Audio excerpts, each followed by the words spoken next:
Hello दोस्तों, कैसे हैं आप लोग? अच्छे तो है ना? ध्यान तो रखते हैं ना? किसी और के भरोसे तो नहीं छोड़ा है आपने? चलिए, आज हम लोगों को क्या पढ़ना था? आज हम लोगों को पढ़ना है फिजिक्स का एक न्यू चैप्टर। मैथ आपकी खत्म हो चुकी है, अब क्या चालू कर रहे हैं हम लोग? फिजिक्स। फिजिक्स का नया चैप्टर है जिसका नाम है गति। इंग्लिश में हम इसको क्या बोलते हैं? मोशन बोलते हैं। अच्छा, कोई बता सकता है कि गति क्या होती है?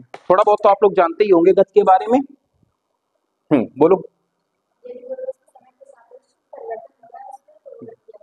हाँ, देखो, राशि ने जैसा बताया, वेरी गुड परिभाषा इन्होंने बताई है। क्या बताया है कि यदि कोई वस्तु है, अगर देखो समय क्या होता है, निरंतर चलता रहता है, समय को तो कोई स्टॉप कर नहीं सकता है। तो कहने का मतलब ये है कि यदि वस्तु समय के साथ अपनी स्थिति में परिवर्तित कर रही है, अगर समय के साथ किसी वस्तु की स्थिति में परिवर्तन हो रहा है, तो वो माना जाता है कि वो वस्तु क्या है? आपकी गतिशील अवस्था में है। हालांकि फिजिक्स में इसके कई अपवाद भी हैं, जैसे चलते हुए ट्रेन पे कोई व्यक्ति जब खड़ा है तो उसकी स्थिति में तो परिवर्तन हो रहा है ट्रेन की वजह से। क्या वो गति अवस्था में है? व्यक्ति तो गति नहीं कर रहा है, गति तो ट्रेन कर रही है। तो इसमें अपवाद भी होते हैं। तो अभी हम सिर्फ और सिर्फ परिभाषा पे फोकस करेंगे, जहां जहां पे अपवाद मिलेंगे हम आपको बताते रहेंगे। तो परिभाषा क्या कह रही है? गति की क्या क्या हो जाएगी परिभाषा? यदि किसी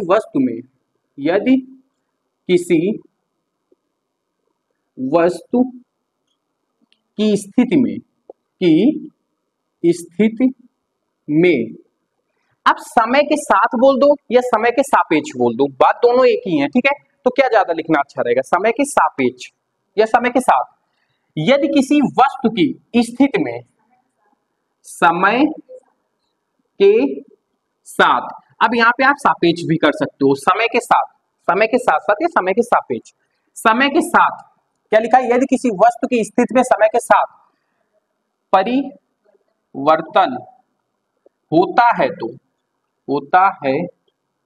तो वह वस्तु गति अवस्था में होती है या गतिशील अवस्था में होती है। आप कुछ भी लिख सकते हो, ठीक है?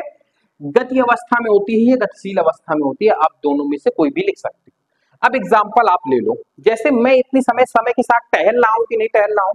समय निरंतर चल रहा है और समय कांस्टेंट अकॉर्डिंग से चलता है, ना तो समय तेज चलता है ना ही समय धीमा चलता है। समय तो अपने एक रफ्तार से चलता है।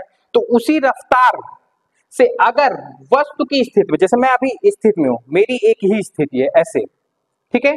तो क्या मैंने अपनी स्थिति बदली? नहीं बदली। तो मैं अभी विरामावस्था में, मतलब रेस्ट की अवस्था में हूं।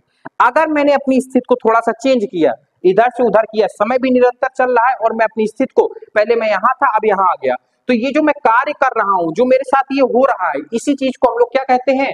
गति कहते हैं। और गति कुछ नहीं होती है, बस समय के सापेक्ष उसकी स्थिति में परिवर्तन को गति कहा जाता है। सिंपल सा फंडा है, ठीक है? इतनी चीज आपको समझ में आई कि गति की परिभाषा क्या होती है। अब आपको गति तो समझ में आ गई, परिभाषा समझ में आ गई। अब आपको यहाँ पे दो चीजें समझनी है। क्या? विरामावस्था क्या होती है और गति अवस्था क्या हो जाती है। तो विरामावस्था, जिसको इंग्लिश में कहते हैं रेस्ट ऑफ मोशन कहते हैं, और गति अवस्था को rest of state of rest कहते हैं, ठीक है? और गति अवस्था को क्या कहते हैं? स्टेट ऑफ मोशन कहते हैं, है ना? तो विरामावस्था क्या होती है? जब वस्तु नहीं हो रहा, उसकी स्थिति में कोई परिवर्तन नहीं हो रहा है, तो वो क्या हो रही है? वस्तु विरामावस्था में है। तो इसकी परिभाषा क्या लिखेंगे? जब वस्तु की स्थिति में समय के साथ, समय को मत भूलना क्योंकि समय ही सब कुछ कराता है हमसे। जब वस्तु की स्थिति में समय के साथ कोई परिवर्तन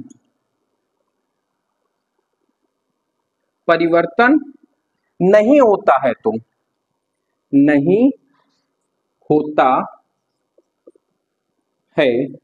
तो वस्तु किस अवस्था में रहती है? विरामावस्था में रहती है, रेस्ट अवस्था में रहती है। तो वस्तु विरामावस्था में होती है, ठीक है? मतलब अगर समय के सापेक्ष अगर वस्तु की स्थिति में परिवर्तन नहीं हो रहा है तो वह वस्तु किस अवस्था में है? वह वस्तु आपकी विरामावस्था में है, ठीक है। और गति अवस्था सेम परिभाषा यही हो जाएगी गति की जो होती है, ठीक है। क्या परिभाषा हो जाएगी, यदि वस्तु की स्थिति में समय के साथ परिवर्तन हो रहा है तो गति अवस्था में है, ठीक है।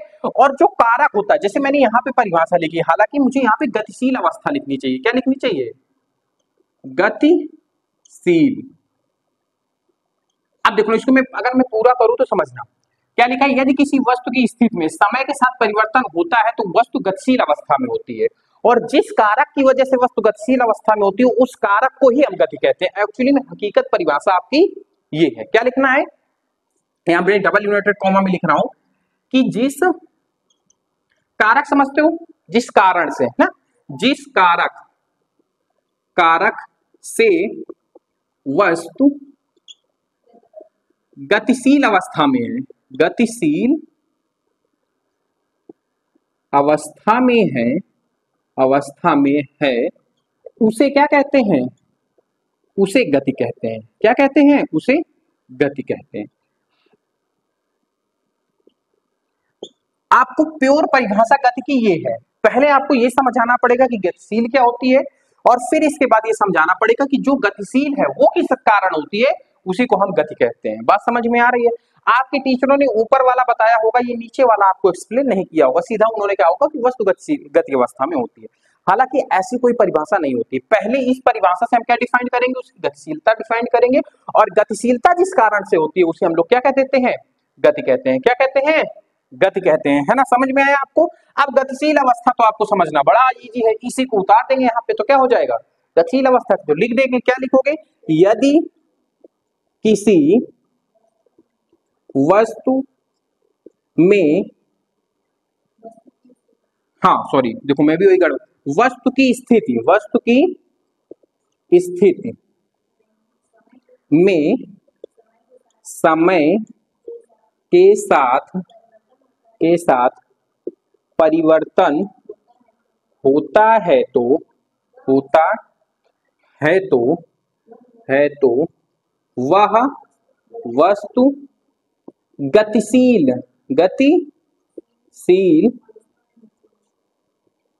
अवस्था में होती। बस, तो आपको आई होप गति की परिभाषा समझ में आई होगी। और गति के बाद विरामावस्था क्या होती है, स्टेट ऑफ रेस्ट क्या होता है, और स्टेट ऑफ मोशन क्या होता है, गति की अवस्था क्या होती है। दोनों चीजें अच्छे से समझ में आई कि नहीं।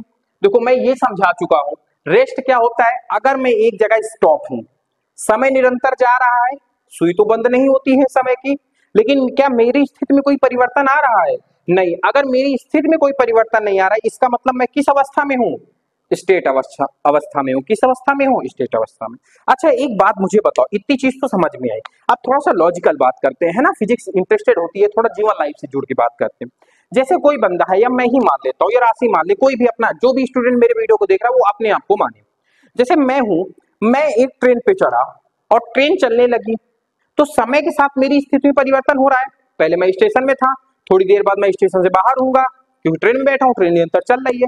तो आप एक बात बताओ, क्या मैं गति कर रहा हूं, एक सिंपल सा क्वेश्चन है मेरा।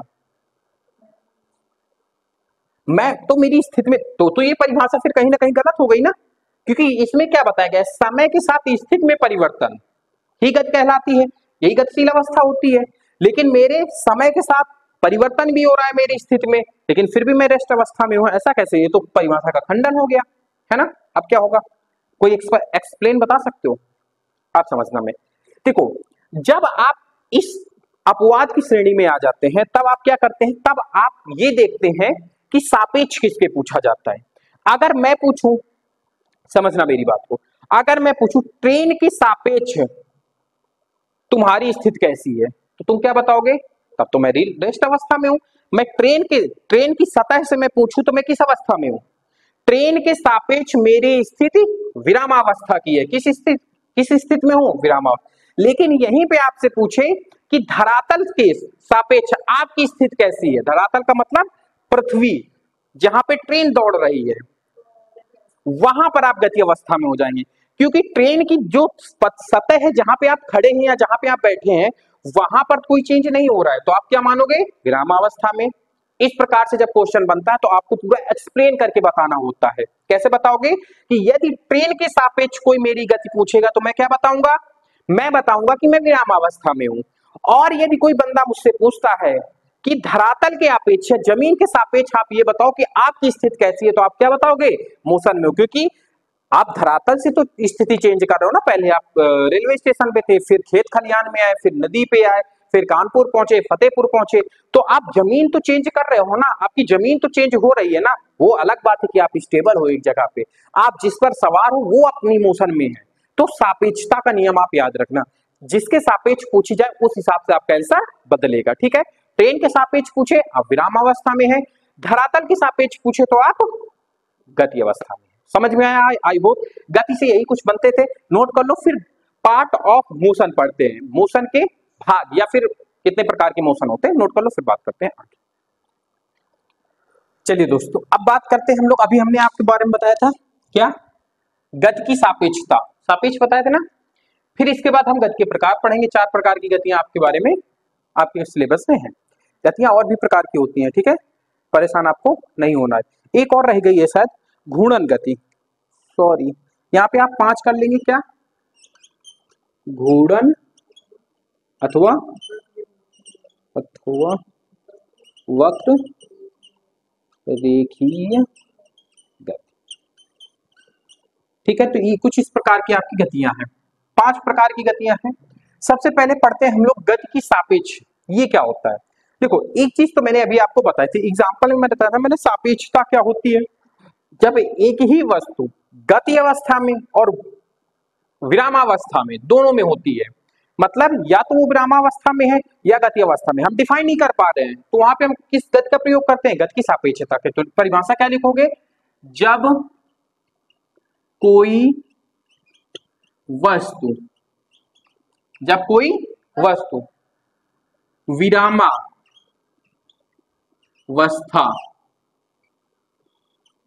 तथा गति अवस्था दोनों में होती है,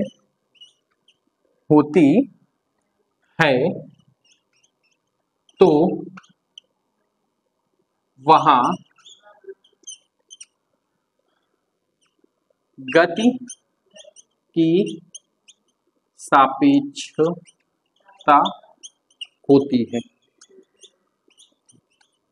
इसमें मैंने एग्जाम्पल भी आपको दिया था, क्या दिया था कि यदि कोई बंदा ट्रेन पे बैठा हुआ है तो वो स्थिति में भी है और गति में भी है, डिपेंड वहां पे करेगा कि हम किसके सापेक्ष देख रहे हैं। जैसे और अच्छे से इसको अगर मैं डिफाइंड करूं आपका तो समझना, जैसे यदि कोई बंदा खेत पर काम कर रहा है, अगर वो आपको देखेगा तो आप किस अवस्था में दिखेंगे उसको, गति की अवस्था में। तो किसके सापेक्षता आपने उठाई, धरती के सापेक्ष देखा ना, क्योंकि वो व्यक्ति तो धरती में खड़ा था।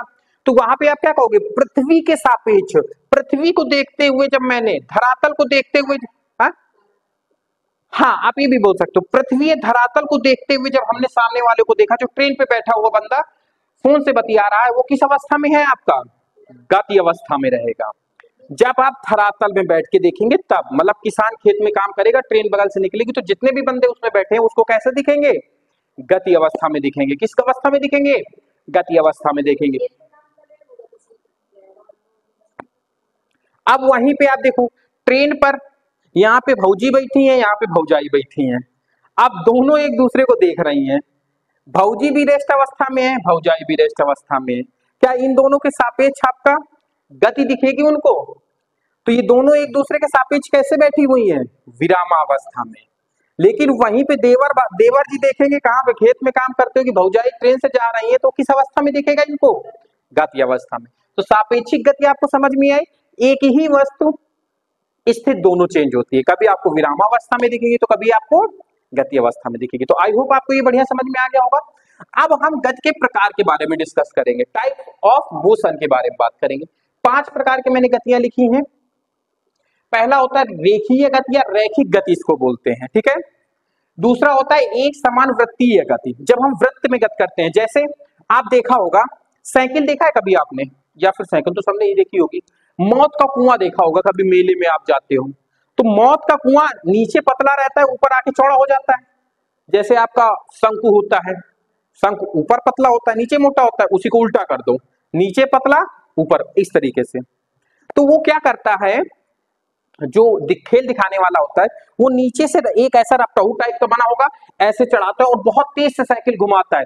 तो वो कौन सी गति कर रहा होता है, बार बार बार बार बार, यही वृत्तीय गति कर रहा होता है, वृत्त के आकार में गति कर रहा होता है, तो उसको क्या कहते हैं, वृत्तीय गति। अच्छा, रैखिक गति क्या हो जाती है, रैखिक गति या लीनियर मोशन जिसको हम लोग इंग्लिश में कहते हैं, क्या होता है वो, एक सीधी रेखा में जब आप गति कर रहे होते हो तो उसको हम लोग क्या कह देते हैं, रैखिक गति कह देते हैं, ठीक है, लीनियर मोशन कह देते हैं या फिर रैखिक गति कह देते हैं। तो ये दोनों समझ में। अनियमित गति क्या होती है, टेढ़ी मेढ़ी गति जब हम कर रहे होते हैं। दोलन गति क्या होती है, जब एक ही पथ में आप बार बार गति कर रहे हो, जैसे आपके घड़ी का जो मतलब क्या बोलते हैं उसको, पेंडुलम जो होता है वो बार बार ऐसे ऐसे गति करता है ना, वो एक ही चक्कर में अपनी पूरी जिंदगी खपा देता है, इधर से उधर उधर से इधर। तो वो कौन सी गति कर रहा होता है, आपका दोलन गति कर रहा होता है। घूर्णन गति या वक्रीय गति क्या होती है, जैसे पृथ्वी हमारी कौन सी गति कर रही है, ऐसे ये कौन सी गति है हमारी, घूर्णन गति है। कौन सी गति है, अच्छा हमारी पृथ्वी कितने प्रकार की गति करती है, एक जनरल सा क्वेश्चन। हमारी पृथ्वी दो प्रकार की गति कर रही होती है, एक वृत्तीय गति करती है और एक घूर्णन गति करती है। ऐसे वाली गति करने पे दिन और रात होते हैं, और जब ऐसे ऐसे सूर्य का चक्कर लगाती है, दीर्घ वृत्ताकार में लगाती है, तो क्या होते हैं, हमारी ऋतुएं चेंज होती हैं। क्या होती हैं, ऋतुएं चेंज होती है। ऋतु को समझते हो, लड़की का नाम नहीं है बेवकूफों, ऋतु मतलब आपका मौसम के बारे में। हाँ, जो आप सोचे अरे ऋतु कहाँ से चेंज होने लगी, आपका क्या हो जाएगा, मौसम हो जाएंगे, गर्मी सर्दी और बरसात। समझ में आया आपको कि नहीं समझ में, बढ़िया मजा आ रहा है ना मोशन पढ़ने में। नोट कर लो, फिर नेक्स्ट क्लास अगले दिन रखते हैं। आज के लिए इतना, आज पहला दिन था, ठीक ठाक पढ़ा दिया है। इसी को पढ़ के आइएगा, अच्छे से पढ़िएगा, जो एग्जाम्पल बताए हैं उनको दिमाग में रखिएगा। यकीन मानिए अगर आप हमारी बातें लिख नहीं रहे हैं और केवल कान से सुन रहे हैं तो भी आपको पेपर में काफी मदद मिलेगी, क्योंकि एग्जाम्पल बड़े फाड़ू होते हैं। ठीक है, नोट कर लो, फिर नेक्स्ट बात करते हैं नेक्स्ट क्लास में। धन्यवाद साथ बने रहने के लिए।